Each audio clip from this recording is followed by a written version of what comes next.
So if you don't mind picking up with a second example.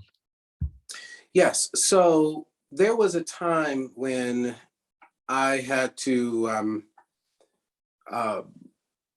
operate again in the fifth principle, I'll call it. And again, that fifth principle is the law of demonstration.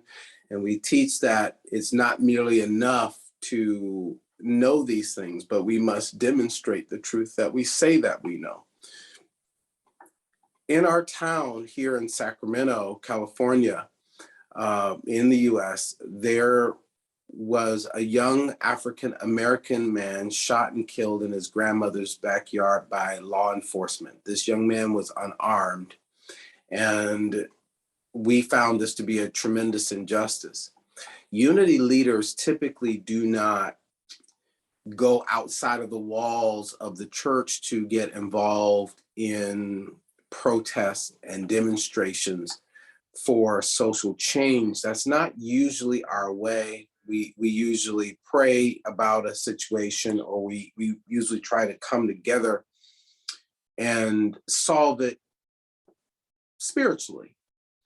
But at that moment, so much of that was going on in the United States that it really spoke to me that it was time for me to appear in a different way, and to help lead the change that I wanted to see within my town and within the nation on this issue of law enforcement and Black people being attacked. So to make a long story short, I began to become involved in a tremendous degree of activism. And I rooted that activism in the fifth principle. I was involved in various demonstrations. I was involved in speaking to the leaders to change the use of force policies that allowed law enforcement officers to use excessive force when interacting, especially with Black people. I participated in protests where I was arrested and, put my body on the line. We ultimately did change the law here, and we have begun greater work here around reform, and we have a much more conscious community. But there was a moment where I realized that it was not enough for me to be a mere practitioner of these principles in private. If I wanted to change society, I had to be conversant with society in a real, visible way, in a way in which the language that society understood.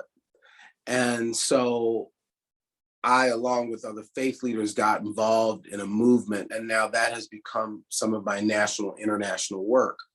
I am considered an interfaith social justice activist today, and it's taken me in a number of directions, including my work with immigration, and challenging the United States to change its policies of separating children from their parents. It's caused me to challenge the United States on the Trump Muslim travel ban. So I can clearly see the intersectionality between the principles and public life. I can see in my own life what demonstrating the truth looks like, in society.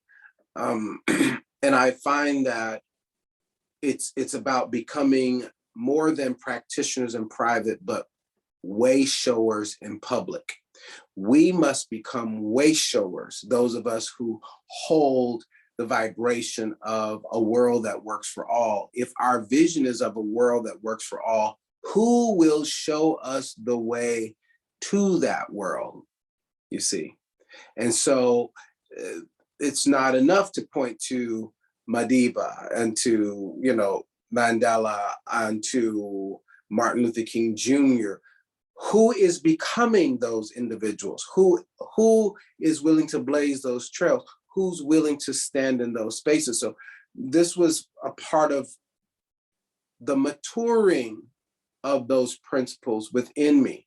This is what they became, as the scripture says, and the word became flesh. Eventually, those teachings will start to inform, reform, transform, and move you into your rightful assignment. You see? But you start with the basics, and then those basics move you through a period of maturing. And the maturing process causes you to be conversant with the world around you. And from your passion, as your passion is awakened, you will begin to survey and determine how you will apply the principles in a real way. And of course, you want to remain open and discerning of the calling from spirit that is upon your life. And then a bridge of incident that you cannot and need not consciously devise will avail itself to you. It will come to your backyard, your front door. It will be in your life. And so when those things began to happen in my town, it prompted, everything came together. All the stars aligned. It had my name written on it. Step into this moment. This is what this preparation was for. This is why you know the things that you know. This is why you studied the things that you studied, so that you now can be a force for good in the world, Kevin Ross. You see. So yes, I have had that experience in a real meaningful way. And of course, it has definitely informed the trajectory of my life and my ministry. Wow. I just wanted a moment to take all of that in. And in particular, when you referred to the examples of Nelson Mandela and Dr. Martin Luther King Jr., that who's stepping up today. And it particularly hits a chord because some of the challenges we are having here in South Africa, it's largely because, the 1994 transition happened, but some of the social ills of today around areas of prosperity, South Africa is said to be the most unequal unequal country in the world, according to one of the latest World Bank reports. So that gap, needs to be filled, and it takes us back to those fundamentals that unity teaches, that needs to be shared with the world. Yes, and see, you are perfect candidates for demonstrating this. When I was in South Africa, I did get to experience that wealth gap in a tremendous way. So I had white South African friends who invited me to receptions and that sort of thing in these palatial estates, just unimaginable wealth. And then my South African brothers who were Muslim, who lived in a Jamaat. It wasn't poverty, as it were, but the vast difference I witnessed that vast difference. And so a big part of uplifting the South African mindset of the reclamation of your rightful place as divine royalty, your rightful place to the rich resources of the land, your rightful place to abundance and prosperity. The unity teaching is perfect for this. And now, how do we mobilize this within society? So we build the inner man up to the realization of his divine birthright to be prosperous, but you can also bring him back to his historical birthright as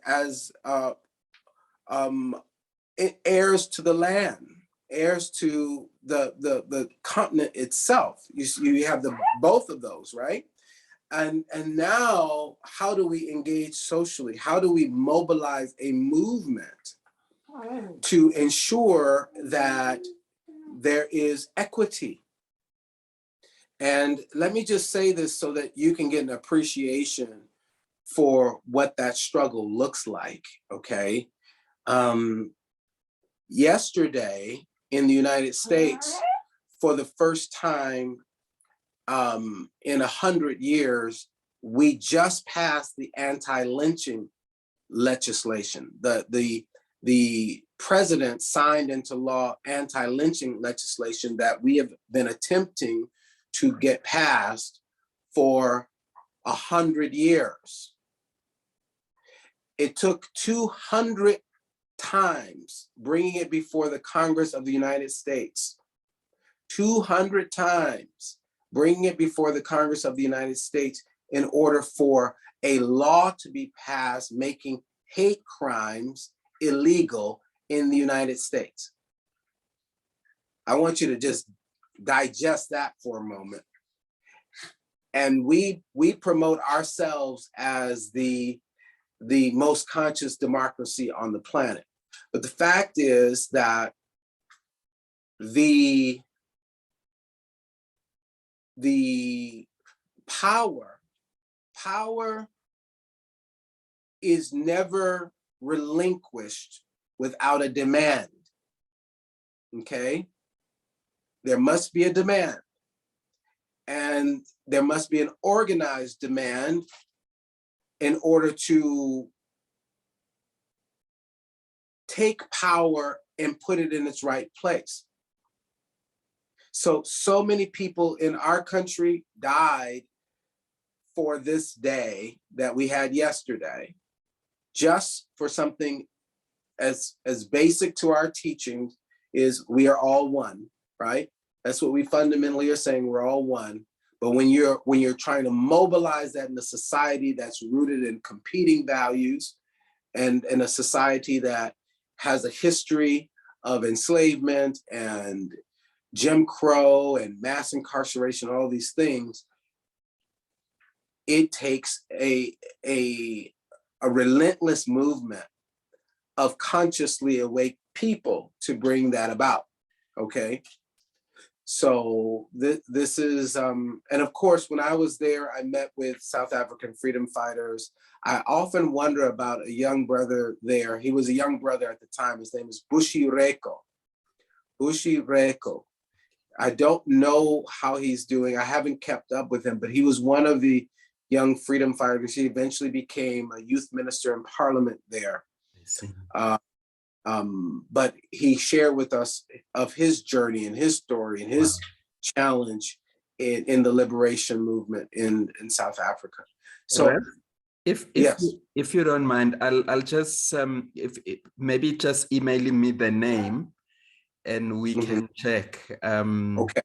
Yeah. Okay. Just to see, Sure. maybe, yeah, that would be great. Yeah. And then Rev, I'm just cognizant of your time, and I know you've just come back from Boston. I wanted you to please deal with two final issues in the next few minutes. Sure. One was the second last one was more around the issue of legacy. We began this conversation in a way talking about legacy, the legacy of Rev Ike, the legacy of Rev Johnny Coleman.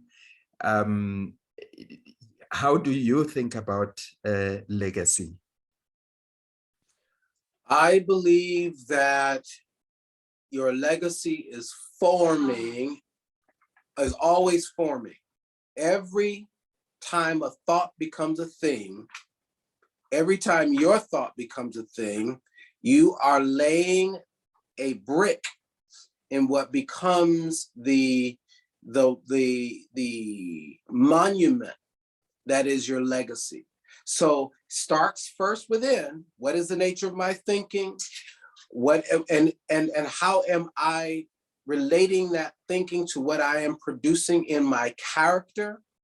My character then informs my habits then informs my ways of being in the world.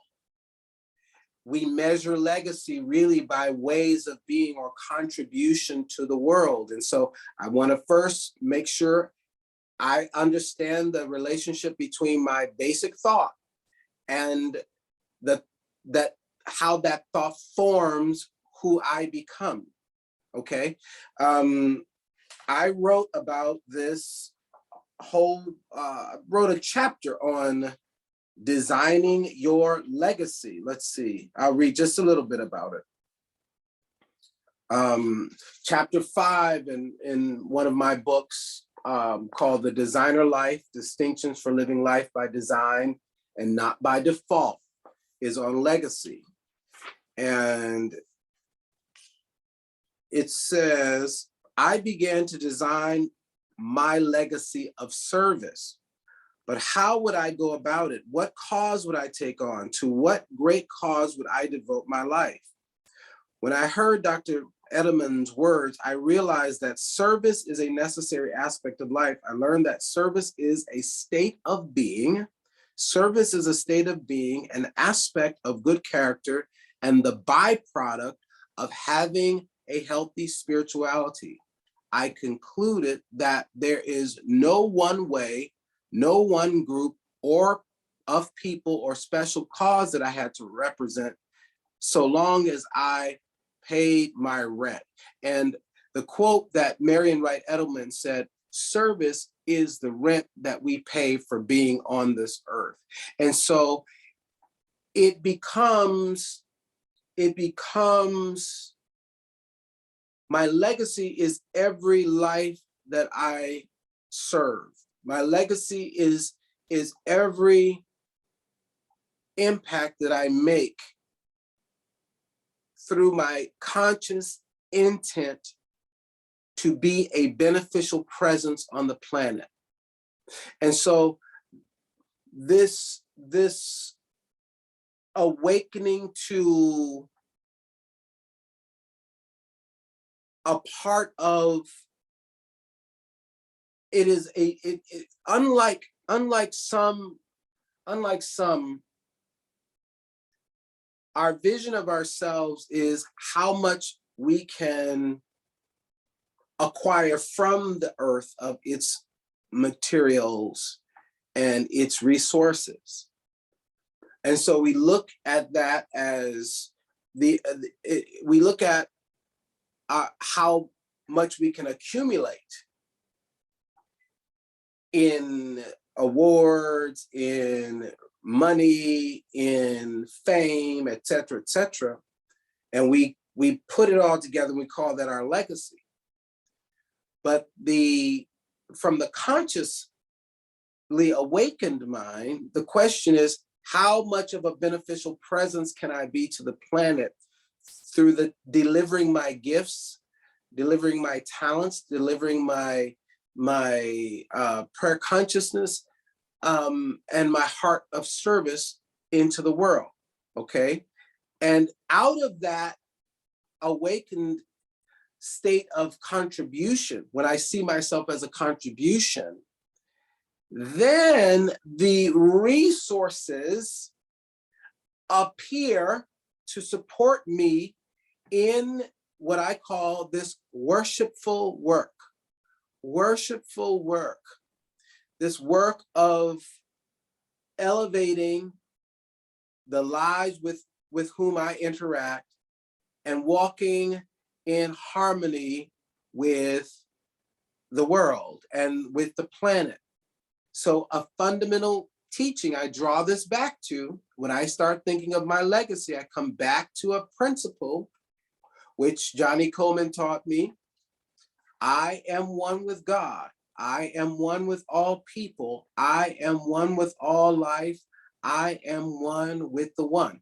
I am one with God. I am one with all people. I am one with all life. I am one with the one. Now, how do I live this out in the ways in which I move upon the earth? How do I live that out? How is that reflected? In my work, it is about co-creating a world of peace, prosperity, and unconditional love for all. It is about bending the moral arc of the universe toward justice. It is about creating places and spaces of belonging and creating more equity in the world. It is about bringing the shine out of students and inspiring them to achieve and fulfill their life's potential. So this is how I see it. It's about living in a sustainable way with the environment and with nature, right? So your legacy starts with the thoughts, your basic thinking, your basic philosophy of living, which, by the way, this book outlines that philosophy, how to get at, spelling out what I call the designer life, a life that you design, not one that is by default. And it is designing a life that's congruent with your most cherished values, right? So so when you ask about legacy, I've done some writing on that.